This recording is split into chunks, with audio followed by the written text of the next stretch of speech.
começar? Já está na nossa hora, né? Bom, continuando aí o nosso estudo, nós hoje vamos falar sobre atenção aos que sofrem calados.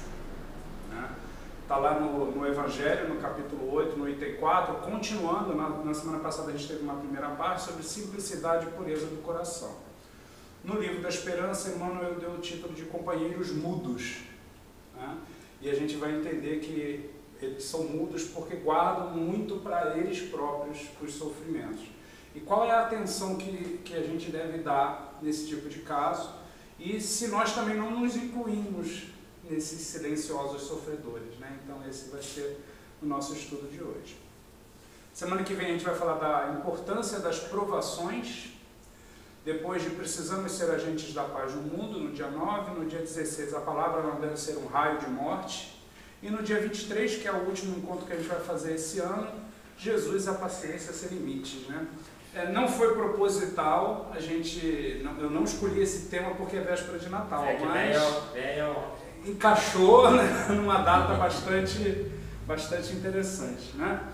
E para a gente começar então uma página do livro Alerta, psicografia do Divaldo, pelo Espírito Joana de Ângeles, a Angústia e Paz. Lê para a gente, Jussara. Previne-te contra a angústia. Esta tristeza doentia, enganadora, contínua, arrasta-te ao estado perturbador. Essa insatisfação injustificável, perseverante, penosa, te conduz a desequilíbrio imprevisível.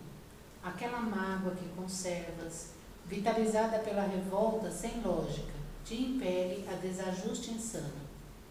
Isso que te aparece em forma de melancolia, que aceitas, te empurra ao abismo sem fundo.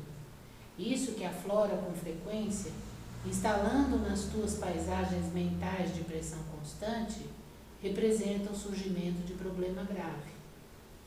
Aquilo que aborrece, te causando dor e mal-estar, te leva a estados infelizes que te atormentam. A angústia possui origens, várias. Procede de erros que se encontram fixados no ser desde a reencarnação anterior, como matriz que aceita motivos verdadeiros ou não, para dominar quem deveria fazer esforços por nivelar e vencer as imposições negativas e as compulsões torpes. Realmente, não há motivo que justifiquem os estados de angústia. A angústia enfraquece os centros mentais do discernimento e desarticula os mecanismos nervosos, transformando-se em fator positivo de alienações. Afeta o psiquismo, o corpo e a vida, adoecendo o espírito. Afaste a angústia, pondo o sol nas tuas sombras problemas. Não passes recibo aos seguidores da melancolia e dispersa com a prece as combinações que produzem angústia. Estimule a paz, que é antídoto da angústia. Exercita a mente nos pensamentos otimistas e cultiva a esperança. Trabalha com desinteresse, fazendo pelo próximo o que dizes dele não receber. A paz é fruto que surge em momento próprio, após a germinação e desenvolvimento do bem no coração. Jamais duvides do amor de Deus. Fixado no propósito de crescimento espiritual, transfere para depois o que não consegues agora, agindo com segurança. Toda angústia dilui-se na água corrente da paz. Bom, então vamos fazer nossa oração. Mestre Jesus, querido amigo, nosso companheiro, governador, nosso guia e modelo. Obrigado, Senhor, pela oportunidade de estarmos aqui juntos para estudar um pouco mais dos teus ensinos, através das orientações dos espíritos superiores que nos trouxeram a doutrina espírita para facilitar o nosso entendimento. Nos envolve, preenche o nosso coração, abre nossa mente, Senhor, de nós encarnados e também dos nossos irmãos desencarnados que se aproximam para o estudo. Te pedimos também, Senhor, pelas pessoas que não puderam vir hoje, que gostariam de estar aqui conosco, que elas recebam de nós energias, de lembranças positivas, de desejos que estejam bem e que recebam também muita paz e muita harmonia. Em especial, Senhor, lembramos da nossa irmã Odete, que se mudou, está lá em Santos, que ela receba lá no aconchego do lar a maior vibração de paz e de harmonia que pudermos por ela dedicar. Obrigado, Senhor, pela oportunidade, que em Teu nome, Jesus, mas acima de tudo, em nome de Deus, possamos iniciar o estudo do Evangelho da noite de hoje. Bom, então vamos lá. Atenção aos que sofrem calados, né? Então lá no capítulo 8, item 4, simplicidade e pureza de coração. Para a gente começar, eu trouxe um trechinho do livro As Dores da Alma do Espírito Hamed, né? O Hamed é um espírito que trata muito do lado psicológico, né? Da importância de algumas coisas, né? Olha o que Hamed traz para a gente. É preciso saber lidar com nossas emoções. Não devemos nos censurar por senti-las, mas sim julgar a decisão do que faremos com elas. Então, a gente não pode, e alguns têm a falsa impressão de que emoção tem que ser guardada, que sentimento não pode ser exposto, né? E não é isso, a gente tem que só tomar cuidado para onde aquela emoção vai nos levar, né? E é um pouco disso que a gente vai estar falando. E quando a gente fala de atenção aos que sofrem calados, na verdade a gente está falando daquelas pessoas que ficam silenciosamente sofrendo. Mas o que pensar sobre o silêncio, né? E aí a gente vai recorrer ao Livro dos Espíritos. Numa parte da resposta à questão 772, os Espíritos dizem para a gente o seguinte, a questão é um pouco maior do que isso daqui, né? Mas o que chama atenção para o nosso tema de hoje é esse trecho.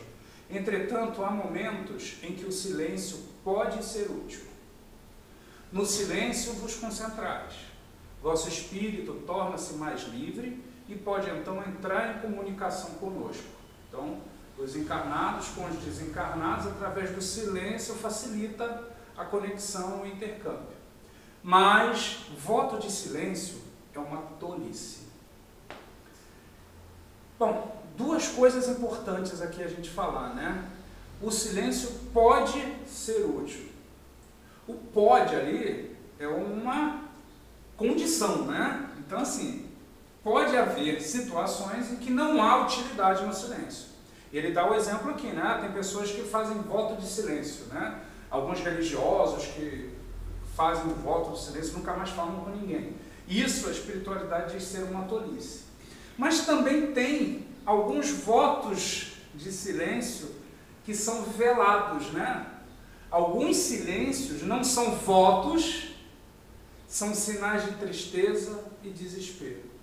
Algumas pessoas que normalmente não estavam muito caladas começam a se calar, a se fechar, a guardar mais as coisas para si. Isso é sinal de que alguma coisa não vai bem. É que nem quando as pessoas vão para retiro.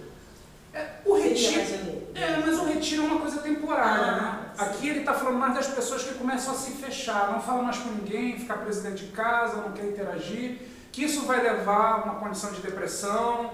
Tem uma síndrome, que é a síndrome do pânico, que provoca isso, né? As pessoas têm medo de se relacionar. E aqui é o cuidado que a gente tem que tomar, né? com a questão de achar, não, é melhor, como é que a minha mãe falava? Boca fechada não entra mosquito. Minha mãe falava muito essa frase. Eu também já ouvi. Mas qual é a utilidade do silêncio? Então, mas é que você falou, no primeiro trecho, pode ser útil. Uma discussão você silencia, não é verdade? É isso. Esse é útil. Nesse momento você fala, não vou discutir, que não vai levar a nada, vou me silenciar. Isso aí. Mas é que falou, a gente prestar atenção nessas outras situações que você vai levar a depressão e vem, até teve as aulas anteriores, lembra aquela história que foi até no que a Joana nos falou, estava tudo com aquilo que a gente já estudou lá atrás, né? De tomar cuidado. Cada situação. É isso mesmo. O silêncio não pode ser uma constante. Ele tem que ser usado nos momentos em que ele for útil. E o Ivo lembrou muito bem, numa hora de uma discussão, talvez o silêncio seja a melhor ferramenta, porque dá uma acalmada e depois as pessoas pensam com um pouco mais de equilíbrio. Mas como ferramenta, para usar, porque nós somos seres que precisamos nos comunicar. E, por hora, nós ainda não nos comunicamos por pensamento de forma muito fácil. A gente se comunica falando. Então, há necessidade de falar. E a gente vai ver que a fala também ajuda você a desabafar, a colocar para fora os sentimentos, que foi que a gente viu aqui que o Hamed coloca no início, né? A gente tem que saber lidar com as emoções, né? Não censurar, não calar, mas tomar cuidado para onde ela vai nos levar, né? Mas vamos continuar aqui, né? Emmanuel, nessa lição, né, que ele fala do silêncio e do sofrimento, ele traz algumas reflexões sobre esses irmãos que ele chama de mudos, né, de silenciosos. Vamos dar uma olhada no que Emmanuel traz para a gente. Emmanuel começa dizendo assim: vimos rogar-te apoio e consolação para aqueles companheiros a quem a nossa agilidade nas palavras consegue servir em sentido direto. Olha bem o que Emmanuel está dizendo. Emmanuel é um espírito já com uma evolução bastante grande, não é um espírito preso a paixões, ele está pedindo ajuda. Ele, a equipe de trabalho dele, está alertando, ó, estamos pedindo apoio e consolação. Porque tem coisas que só um encarnado consegue fazer com outro encarnado, né? O toque físico, a questão do som da voz entrando, isso só o encarnado consegue fazer. O desencarnado vai ajudar demais com vibração, com energia, mas a gente precisa, enquanto está no corpo, a gente precisa do toque humano encarnado. E aí ele coloca, para aqueles companheiros a quem a nossa agilidade nas palavras, porque nós temos condições de falar, né? Muitos de nós sabem como falar. E aquele indivíduo pode estar fechado em si. Então, que a gente use a agilidade, a nossa capacidade de articulação das palavras para, Jussara, servir. A Jussara lembrou para a gente lá, viemos para servir, né? Servir. Em sentido direto. Então, Emmanuel pede ajuda e diz, cara, me ajuda, vamos servir a esses que estão sofrendo, já que nós, na maioria das vezes, temos condições de articular as palavras para isso, né? Para puxar. Servir. Né? E eu botei vermelhinho ali, né? Se fosse combinado, não dava tão certo. Você falou, ó, a pessoa pode não acreditar, ele não vai conseguir entender aquela palavra porque não acredita ou nada, mas se você falar, você, na mesma condição encarnada, você vai falar, porque, você acredita que tem alguém que possa ajudar? Não acredito em ninguém, mas uma pessoa... Física, falou, né? nossa, aqui é o que ele pede, né? A gente está ali. E a gente se reporta àquela questão do Livro dos Espíritos quando pergunta, né? Kardec pergunta se os espíritos influenciam as nossas vidas, né? E a resposta dos espíritos é muito mais do que nós imaginamos. E às vezes desse jeito, né? Se a Dora não acredita em espírito, que um espírito pode ajudar, o espírito vai usar o írio para o írio falar para você o que ele queria dizer. E aí você, puxa, era o que eu precisava ouvir. Né? Quantas vezes a gente escuta isso, né?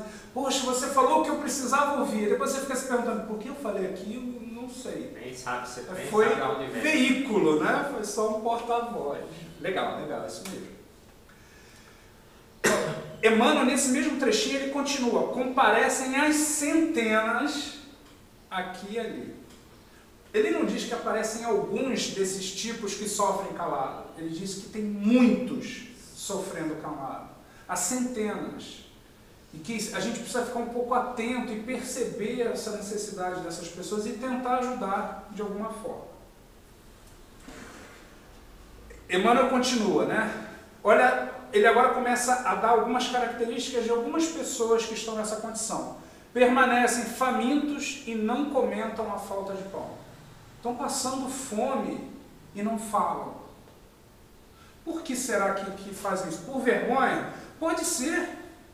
Mas pode ser também que nunca, né, na existência encarnada daquela alma, ele teve abertura para falar da fome. Então ele guarda para ele passa para ele a fome é um estado natural. Isso pode acontecer. Então, os famintos que não falam da falta da comida, amargam dolorosa nudez e não reclamam contra o frio. Quer dizer, são pessoas carentes, é uma das características, né? Um dos perfis, vamos dizer assim, uma dos tipos humanos que ficam calados, mesmo sofrendo. Calados, então. Sofrem calados. Ah, ok. Com fome não comentam, com frio não reclamam. Por quê? Por vários motivos, não nos interessa, né? Pode ser até por orgulho, mas se a gente perceber essa situação, opa, liga um alerta, Servir. vamos buscar como eu posso servir sem ferir o orgulho daquela pessoa, porque ela já está passando uma situação difícil. Aí orgulhosa não pede ajuda. Como é que eu vou ajudar e não piorando, né? Porque se eu chego lá, olha, eu vim trazer aqui, eu sei que você está passando fome, vim trazer para você uma bolsa de alimentos. A pessoa pode até estar com a despensa vazia, mas você diz, mas quem disse para você que eu estou passando fome? Não precisa não, eu estou bem. É diferente de você chegar lá, olha, eu fiz um bolinho, vamos tomar um café junto, eu trouxe aqui, vai meio sutil, porque senão você acaba piorando, já está passando fome. Você já sabe que aquela pessoa tem um pouco de orgulho. O que vai adiantar você? Deixa de ser orgulhoso. Isso não vai resolver, vai piorar. Então, servir é colocar-se a serviço, né?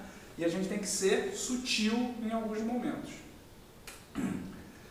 Experimentam agoniadas depressões morais sem pedirem qualquer reconforto à ideia religiosa.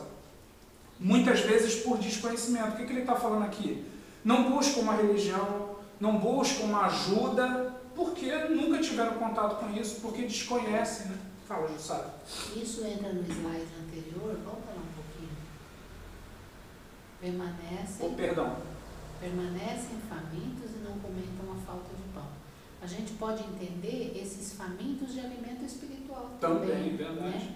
E que não comentam a falta de pão. Não comentam por quê? Porque não tem o conhecimento espiritual, que é o que você está falando no próximo slide. É isso mesmo, que às vezes por não ter ligações religiosas, por não ter tido, lembra, por desconhecimento, né? Nunca ninguém falou para eles da necessidade do perdão, da ajuda, da caridade, de andar juntos, né? Então são agoniados, eles sofrem, né? São depressões morais e não pedem ajuda porque nem sabem que podem ter esse tipo de ajuda. E cada vez isso se torna maior. Tudo bem que as pessoas hoje estão buscando um pouco mais o sentimento, o envolvimento, a gente até comentou isso na semana passada e tudo. Mas nós que temos o conhecimento religioso temos que ficar atentos para tentar, talvez, de novo, de forma sutil para não ferir a pessoa, mas tentar aproximar a religiosidade, né? Principalmente, porque onde que a religião vai ajudar muito aqui? A entender a situação, para evitar a revolta. Porque, de um modo geral, uma pessoa que não tem religião, ela acaba se revoltando com algumas situações porque não entende o porquê daquilo está acontecendo. Com ela, não está acontecendo com o outro, né? E aqui que a gente tenta, que Emmanuel pede para a gente tentar se aproximar e buscar, né? Isso aqui, Emmanuel está dizendo o seguinte, eu fico atento a isso. Isso pode levar a pessoa a uma depressão silenciosa. Sofrem prolongados suplícios orgânicos, ele está falando de doença, incapazes de recorrer voluntariamente ao amparo da medicina. Às vezes precisam ser empurrados para o médico, precisam ser envolvidos, levados juntos. Ah, por que não vai ao médico? Não sei, ele pode ter algo maior dentro dele. Não está na hora da gente questionar o porquê que deixou chegar naquela situação. A gente tem que buscar uma forma de encaminhar essa pessoa, né? Por mais que ninguém deva se deixar chegar numa situação de abandono, né? Mas ele coloca incapazes de recorrer de forma voluntária por ela própria aos médicos. E às vezes fica cega mesmo, né? Cara, você está com depressão, você precisa de um neurologista, de um psiquiatra, de um psicólogo, às vezes precisa de uma forma sutil, você, eu estou indo lá no meu psicólogo hoje, quer ir comigo? Alguma coisa que... Porque o que acontece com certa frequência é que as pessoas, quando estão indo para esse barco que está afundando, elas não reconhecem, elas têm dificuldade de aceitar que estão com depressão, que estão precisando de ajuda, né? Então, é difícil, mas a gente tem que monitorar isso daí bem de perto. Faz sentido tudo isso que o Emmanuel trouxe pra gente, né? Eu também tive um irmão que já faleceu, depressão, né? Muita coisa. E todo mundo, os médicos e a família diziam, Dora, não tem mais jeito. Eu falei, então eu vou pegar a calça. Sabe como eu peguei? Mentindo. Vem pra minha casa, vamos pro dentista, vamos se cuidar porque você vai trabalhar. Aonde? Eu falei, te arrumei um emprego. Arrumei um cara que veio trazer o carro para ele ver que queria ser motorista do carro. Era tudo mentira. Mas ele ficou tão feliz. Você conseguiu tirar ele daquela vibração, né? Mas era mentira. Tá aí. O carro, o salário, eu ia pagar o salário. Mas ele faleceu, não deu tempo. Já estava muito de anos já. E todo mundo deixa, nada, clínicas. Mas você tentou, você usou Mas o eu seu tentei. artifício, né? São Mas vários mentira. Então, Vamos pro dentista, vamos não sei pra onde. E eu juro, ele acreditava em mim. mas assim, eu não sei se existe isso, né, de mentira com lado bom, né? Mas nesse caso foi uma situação que você organizou para tentar tirar a pessoa do buraco, né? E ele falava para os filhos, olha, eu vou, sua irmã arrumou um emprego, só estou me cuidando, só vou para o dentista, vou para o oculista. Precisava de esse tratamento, né, essa medicina. De ser levado, né? E os médicos me olhavam assim, sabe? Quer dizer, eles batiam assim no meu ombro, dizendo assim... não adianta, né? Não adianta. Mas assim, se a gente jogar a toalha... Eu estou super feliz, agora nós vamos fazer umas compras, nós vamos no médico, nós vamos no oculista. Quando ele acabou mesmo na UTI, eu não sabia mais o que era verdade, o que era mentira. Eu já estava vivendo aquilo, né? Eu estava vivendo um ser... E tudo dá certo, porque a gente acaba acreditando Ué, mas se a gente não acreditar, se a gente não tiver fé, a gente não faz nada, né? Se você não tiver esperança, se você não tiver esperança daquilo. E ele sofria calado. E você tentou tirar de lá, então... De alguma forma, por mais que tenha sido um artifício, alguma coisa assim, você tentou fazer alguma coisa por essa criatura, né? Por que esse silêncio acontece? Né? Por que a pessoa vai para dentro dela e estabelece esse silêncio, né? E aí, a gente usou no início um trechinho de Hamed, que é um espírito muito voltado para esse lado psicológico, e tem um médium também muito voltado para isso, que é o Vanderlei Oliveira. Ele é o médico que psicografa as mensagens de Hermann Dufour, que também vê muito o lado psicológico, né? E olha só que interessante, ó. A depressão que ninguém vê, aquela que o indivíduo fica calado, implode, né? Ele vai absorvendo e botando para dentro dele, é capaz de tornar a vida de qualquer pessoa um autêntico inferno interior. É verdade. Que ela vai botando para dentro e nada sai, né?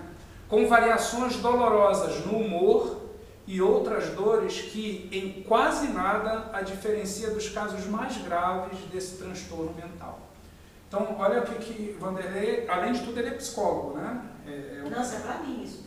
Não passei do meu irmão, é para mim. Pois é, né? Olha a situação, né? Eu não sabia nada disso.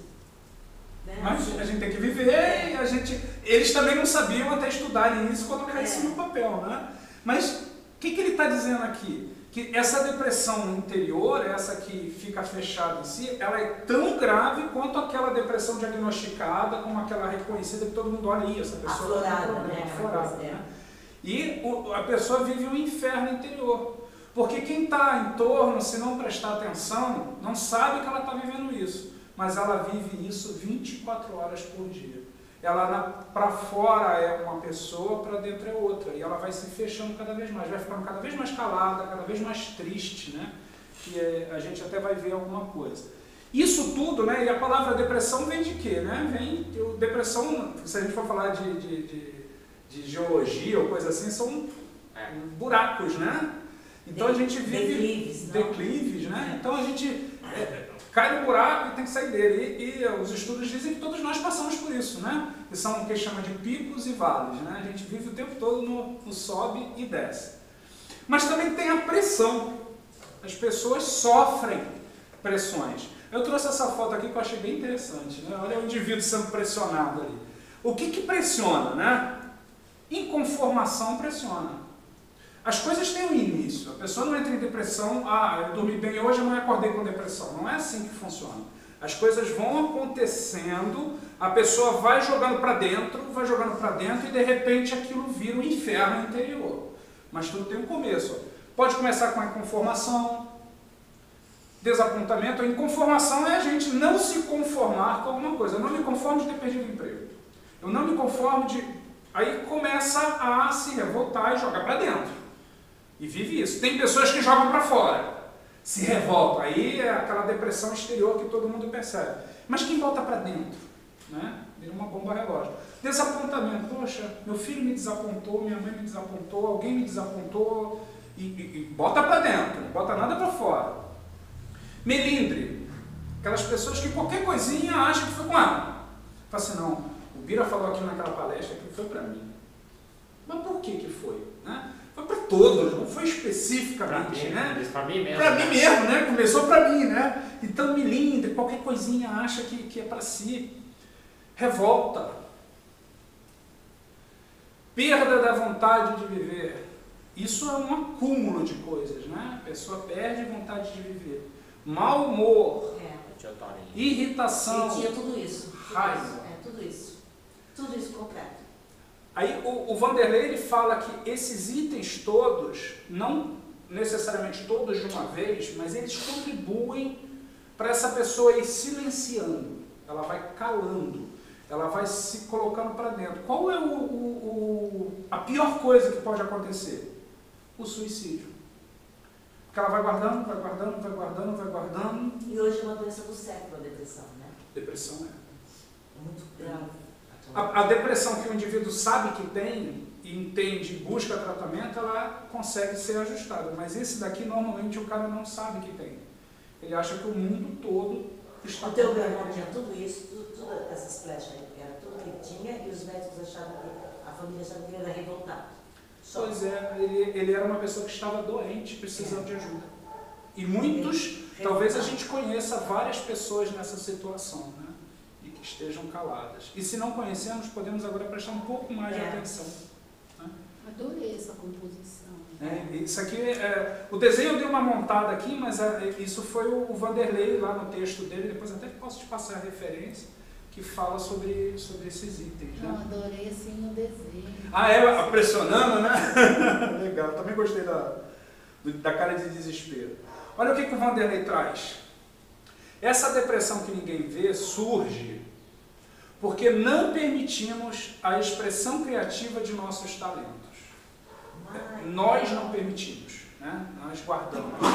Uma pessoa em depressão significa que há algo muito bom dentro dela precisando sair. Porque a pessoa guarda, tem que sair, ser expresso. No entanto, a atitude rebelde em não reconhecer o fluxo da vida, em se revoltar, em não entender que a vida acontece, independente da gente, ela acontece porque tem um conjunto de coisas, impede que essa manifestação divina seja colocada em ação.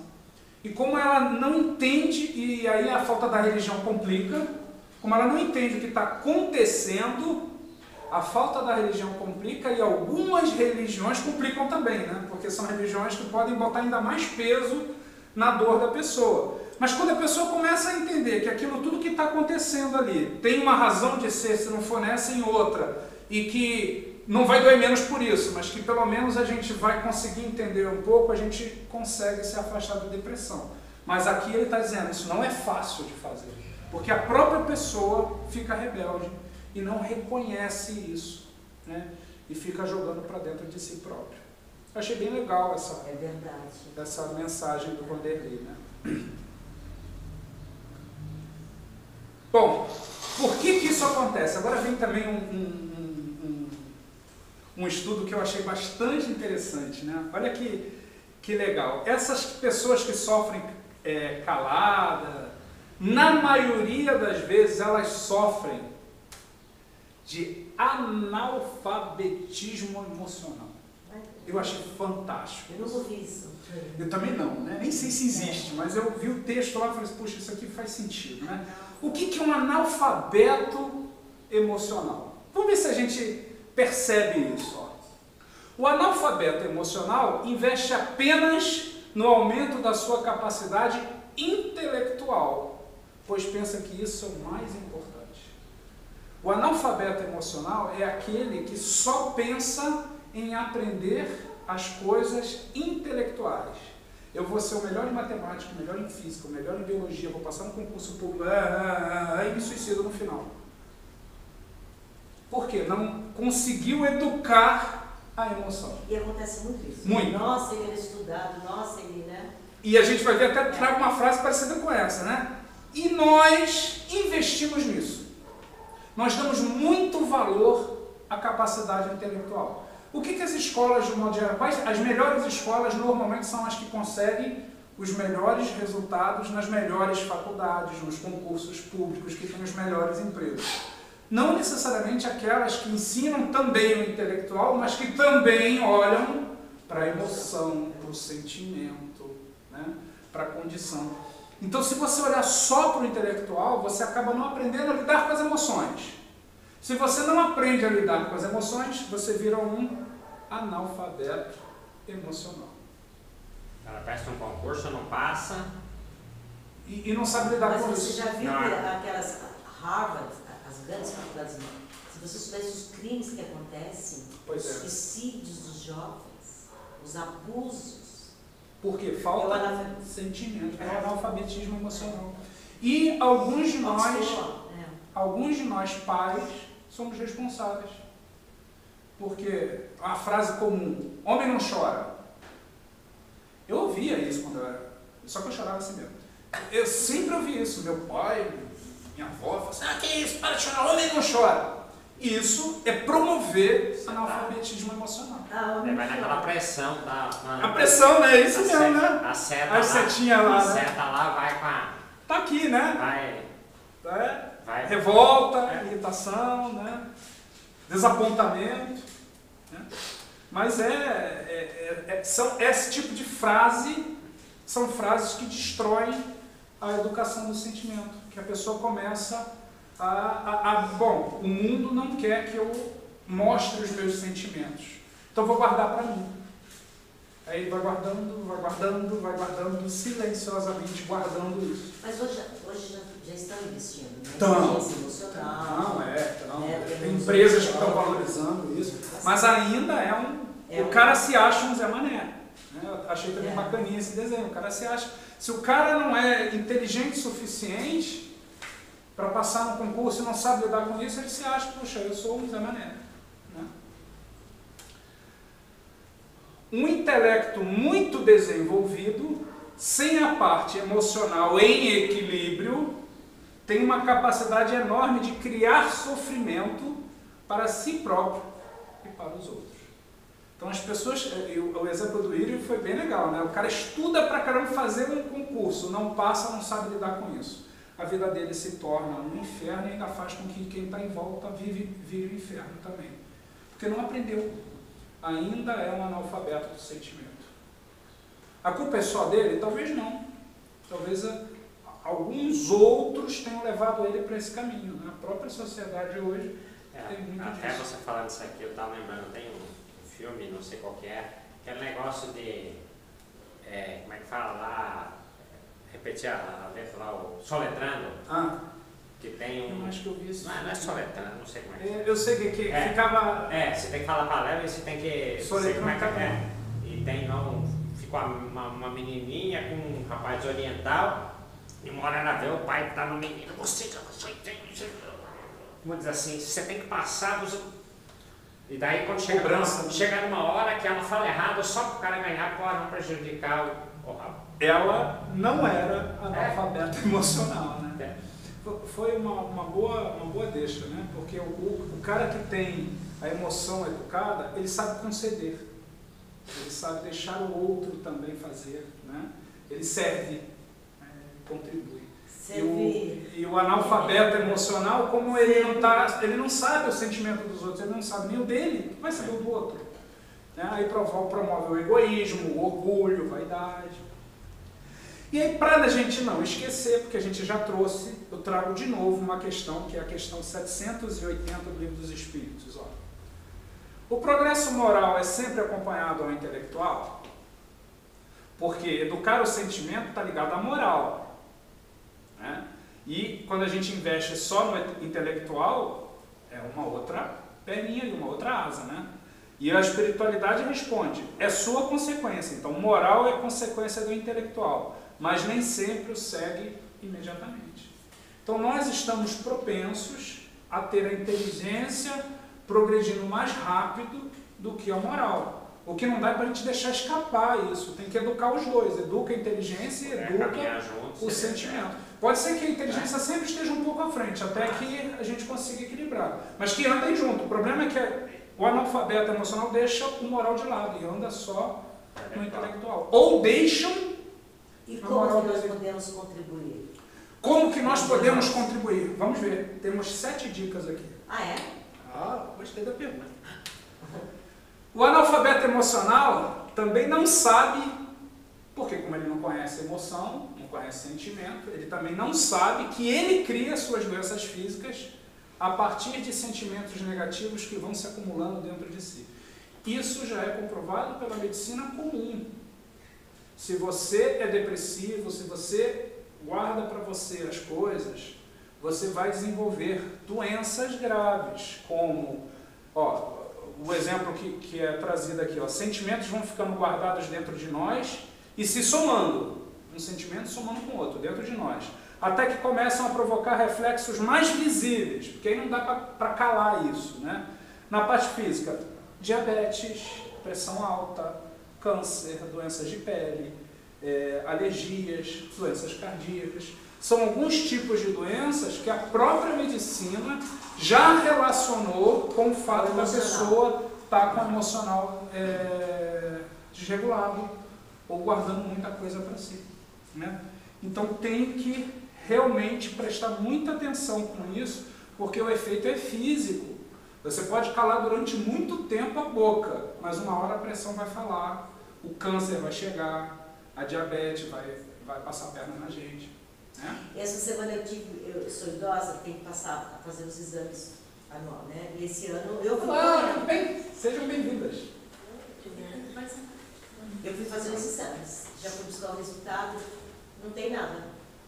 E eu tinha certeza, eu fui até com a Violeta naquele dia, né? Sabe o quê? Pressão. Mas tem que fazer mesmo. Daí ela falou assim, não tem diabetes não? A senhora, eu falei, eu estou perdida, né? O colesterol tá bom, a senhora come o quê? Eu falei, eu como tudo, não tenho nada. Isso é um bom sinal, né? O organismo está saindo bem. Eu posto, falei, será que ela está? Não procura, é que acha. Será que ela está? Como não tenho nada, né? Mas porque está na moda, né? Está na moda ter, né? Tem. Não. As minhas filhas ficaram, bom, tá bom, mamãe. Depois vai em outro, na próxima vez vai em outro. Mas não procura muito não, que acaba achando, né? Mas aqui são as doenças relacionadas a esse emocional. Analfabetismo emocional, né? A pessoa que não lida bem com os seus sentimentos. Aí agora, a pergunta da Dora. Como é que a gente pode ajudar? Olha, como Deus é, olha, tá vendo? Eu já falei assim. E aí eu achei bem legal que... Eu sou idiota, mas eu quero... Que idiota? Você não é idiota. Eu sou. Que isso? Você é muito inteligente. Bom, eu peguei, né, até trouxe a referência aqui para vocês, é uma psicóloga, Suzana Ribeiro, e eu peguei essas dicas dela aqui num blog que eu encontrei lá, né? Olha só que legal, ela dá 7 dicas para a gente ajudar pessoas que estão com esse sofrimento calado, aquelas pessoas que estão fechadas, né? Primeira coisa que ela coloca é o seguinte, não deixe a pessoa sozinha. As pessoas que estão em estado de depressão, mesmo aquelas que estão depressivas internamente, não devem ficar sozinhas. E aí eu lembro de mais uma frase que minha mãe falava de vez em quando, né? Mente vazia, oficina do diabo. Minha mãe falava isso. Quer dizer, você não tem nada para fazer, não tem nada para pensar, você vai pensar besteira. Né? Tem sentido. Então, não estando sozinho, você vai estar conversando, vai estar se mexendo. Né? Uma pessoa deprimida precisa de companhia. Aí ela sugere, faça rodízio com os amigos, deixe bilhetes, mande mensagens, mas não deixe sozinho, né? WhatsApp, até botei um exemplo aqui, né? Que WhatsApp aqui, né? Aqui, oi, estou aqui perto de seu trabalho, vamos almoçar? Olha a resposta, não sei, estou sem fome. Não é uma resposta de depressivo, né? Fala assim, se você não quiser comer, pelo menos conversamos um pouco. Vamos, eu estou com saudade, né? Aí sutilmente vai se aproximando, né? Ela pode continuar dizendo que não vai, pode, né? Mas é o esforço que a gente está fazendo. Essa é a primeira dica. Segunda dica, tire a pessoa de seu ambiente diário. Leve-o para dar uma volta, mesmo que seja uma volta no quarteirão. A pessoa deprimida normalmente não sente vontade de sair, mas precisa sair. Então dá um passeio, dá uma volta no quarteirão, fala, olha, eu preciso ir ali no mercado, não estava a fim de ir sozinho, vamos comigo, só para me acompanhar. Não diz que vai levar ela para passear, a gente tem que ser sutil, senão vai dizer que não tem nada. Quer fazer companhia comigo agora? Fala assim, eu que estou precisando. Na verdade é ela, mas ela, vamos lá comigo que eu estou precisando, eu estou me sentindo tão para baixo, vamos comigo. Mas na verdade é o inverso, né? É a mentirinha que faz bem, né? Viu? Muito. Terceiro, estimule o desabafo e o esclarecimento de ideias. Note bem, estimular não é obrigar a pessoa a desabafar, porque a pessoa pode não se sentir bem em falar das coisas dela, né? Mas estimule.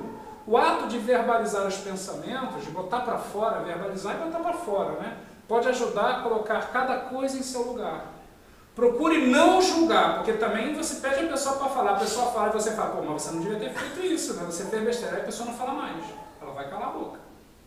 Procure não julgar ou controlar a conversa, mas discorde gentilmente do que for necessário. Discordar gentilmente não é dizer, pô, mas você fez uma grande besteira, isso não é gentil, né? Você tenta dar um exemplo de alguma outra coisa, né? Porque já passei por isso e fiz assim, pô, na próxima tenta discordar. Mas sempre estimulando a pessoa a falar, porque a coisa que essa pessoa menos faz é falar. Ela está fechada dentro dela, né? Tente ajudar na alimentação do amigo. Olha só, questões físicas, né? E ela fala que gorduras, ela fala de alguma outra coisa, acho que é o sal e tudo isso deprime, eu nem sabia disso, né? Mas vamos lá. Uma nutrição deficiente afeta o humor de qualquer um. De qualquer um. Agora imagina de uma pessoa que já está predisposta a problema de humor, né? Frutas, legumes e verduras.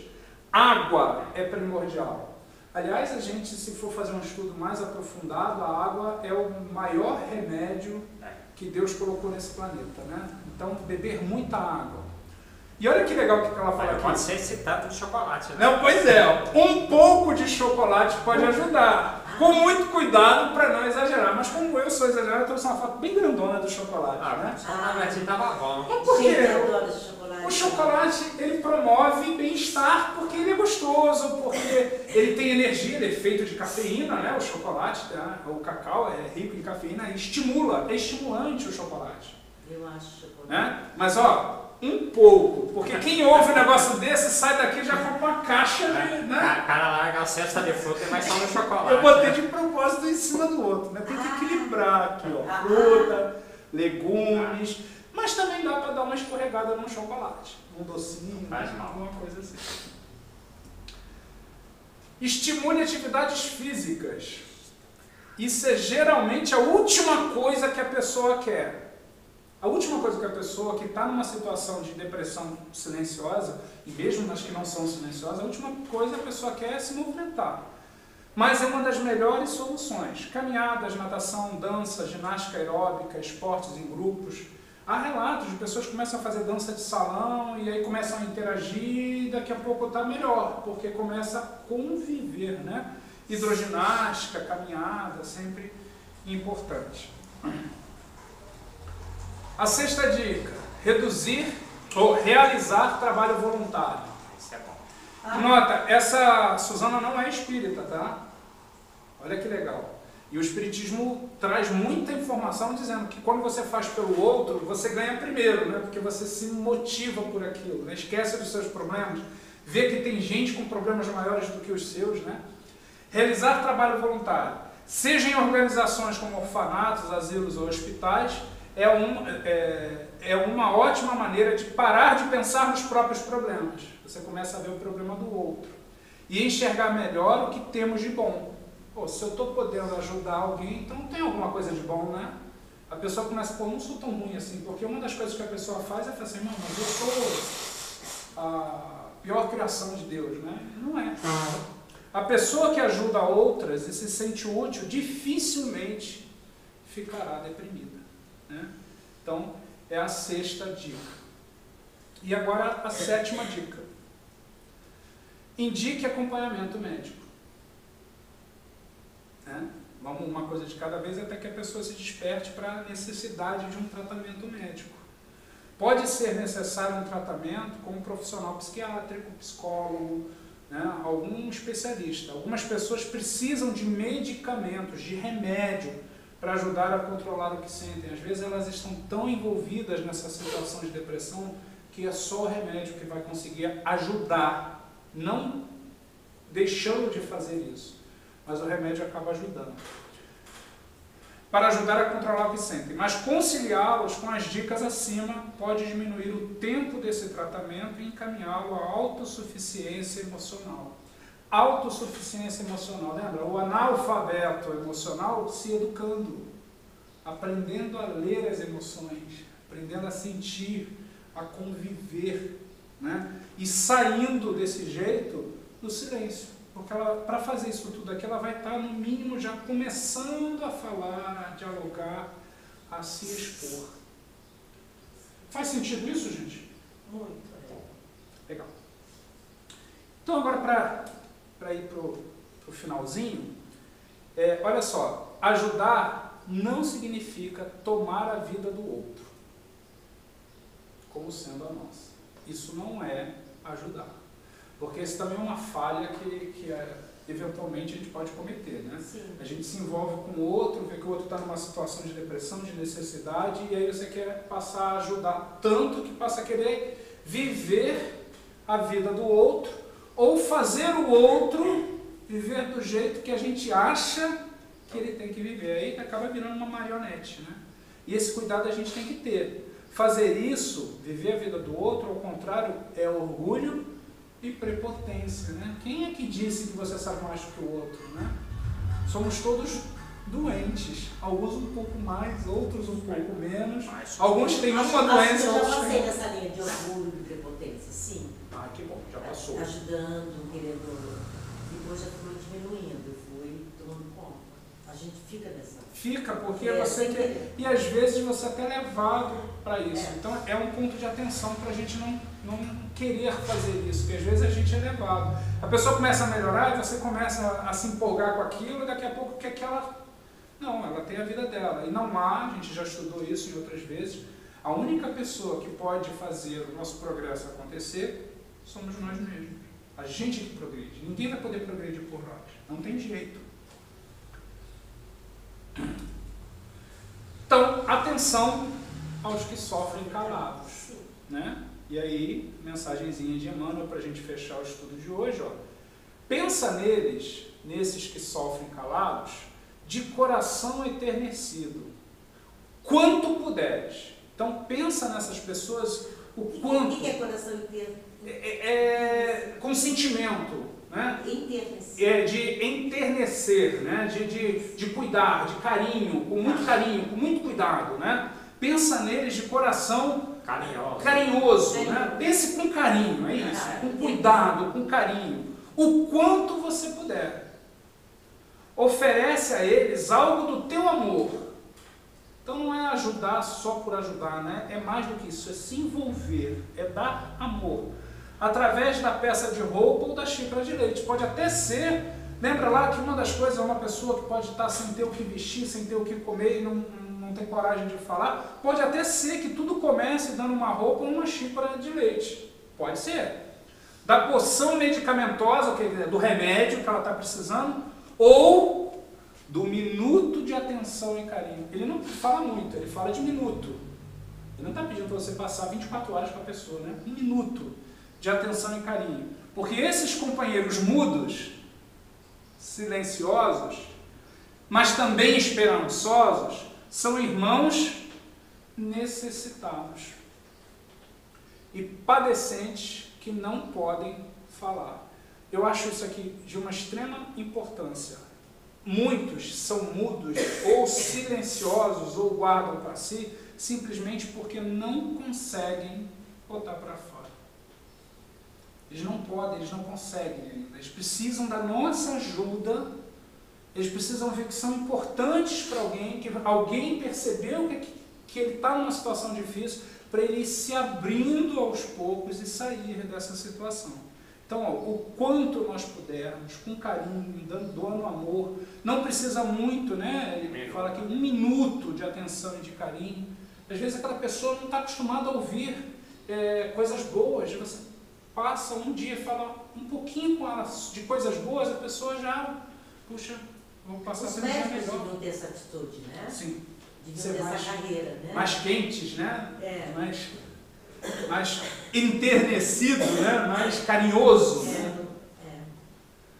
Tudo bem? Faz sentido? Tá. Por que isso? Porque Jesus disse isso aqui para nós. Ó. Em verdade vos digo que quando o fizestes a um destes meus pequeninos irmãos, a mim o fizeste. Então, quando a gente está fazendo isso tudo aqui, muito mais do que ajudar o outro, nós estamos contribuindo com Jesus. Porque se tem alguém que nunca vai abandonar nenhum deles, é Jesus.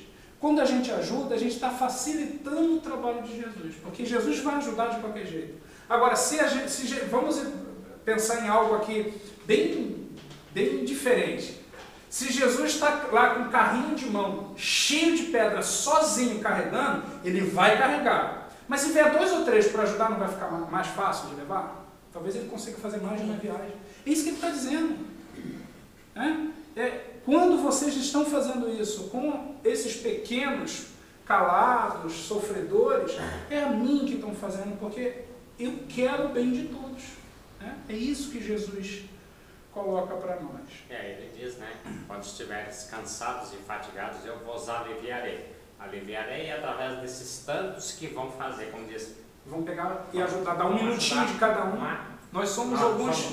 Não somos os auxiliares? Somos auxiliares de Jesus, né? Então, que cada um possa fazer essa parte, né? Porque ele vai estar sempre do nosso lado, pegadas na areia, aquela passagem. Na hora do sufoco, ele pega a gente no colo. Não, mas o senhor me abandonou, estava te carregando no colo. É isso mesmo. Então, perfeito. E para encerrar, eu trouxe palavras de Saint-Exupéry, do Pequeno Príncipe, né? Para a gente fechar com uma música que tem tudo a ver. Tu te tornas eternamente responsável por aquilo que cativas. Né? Bravo. Temos que cativar. O que é cativar? Né? É atrair, é encontrar os que no silêncio, o encantar, né? Encantar, eu falei encontrar, né? Atrair, encantar os que no silêncio do sofrimento não sabem o que fazer.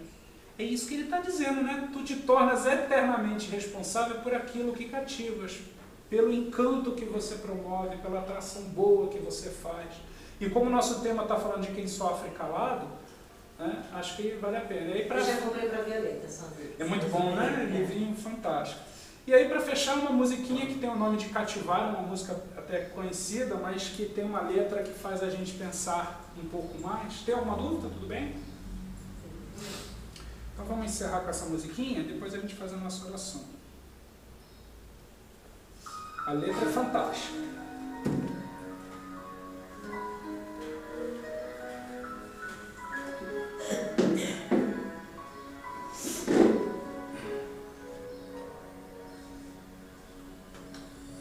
Uma palavra tão linda, já quase esquecida, me fez recordar. Contendo 7 letrinhas e todas juntinhas se lê cativar. Cativar é amar, é também. Olha só o que ele vai falar agora.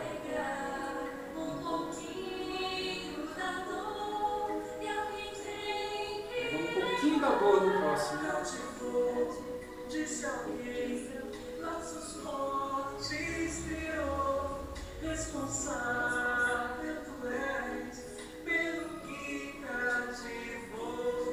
No deserto tão só, entre homens de bem, vou tentar cativar, viver perto de alguém, vou tentar cativar, viver perto de alguém.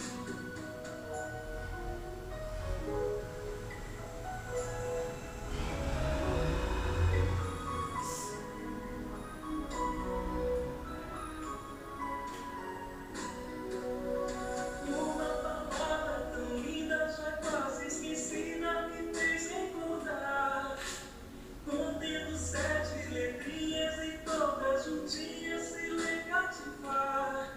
Cativar é amar, é também carregar um pouquinho da dor que alguém tem que levar. Cativou, Que alguém tem que levar. Alguém tem. Com a ajuda fica mais fácil.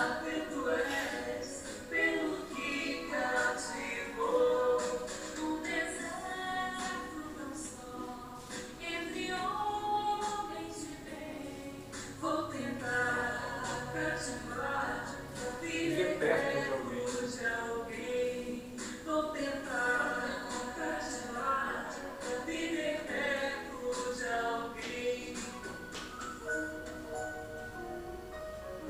Você já estava passando e deu um passarinho na flor. Daí tem aquela história que estava no incêndio e o passarinho encheu o biquinho d'água e ia lá apagar. E os outros, mas você não vai conseguir, mas se todo mundo fizer um pouquinho a gente vai ajudar. Você não acha que ele não vai conseguir apagar esse incêndio? Bom, né? Mas se eu não fizer a minha parte, o incêndio vai estar lá. Então é isso, gente. Vamos fazer a nossa oração para a gente encerrar o estudo de hoje. Jesus, obrigado, Senhor. Foi um estudo bastante importante para a gente entender os nossos próprios sentimentos e buscar também estar mais atentos para as pessoas que nos cercam, para poder perceber um pouco mais do que pode afligir, pode causar algum tipo de sofrimento e tentar colocar em movimento o nosso amor, nossa capacidade de caridade, mas caridade no sentido de realmente doar minutos, doar palavras, para tentar buscar o despertar desses seres irmãos nossos, desses nossos companheiros que sofrem calados. Que consigamos, Senhor, servir muito mais do que sermos servidos. Atuar sempre buscando a melhoria daqueles que nos cercam, porque certamente estaremos ajudando na obra de Jesus. Obrigado, Senhor, por tudo isso. Envolve os nossos amigos desencarnados que vieram buscar assistência, estudo, que eles sejam atendidos pela espiritualidade, que eles sejam acalmados, pacificados e harmonizados. E para nós, Senhor, te pedimos apenas que essas energias boas que estão acumuladas em nós possam ser levadas daqui e distribuídas nos nossos lares e por onde quer que passemos. Obrigado, Senhor, em teu nome, Jesus, mas acima de tudo, em nome de Deus, encerramos o estudo do Evangelho da noite de hoje com a graça de Deus. Muito obrigado, vamos tomar aí a aguinha. Deixa eu parar aqui. Muito bom.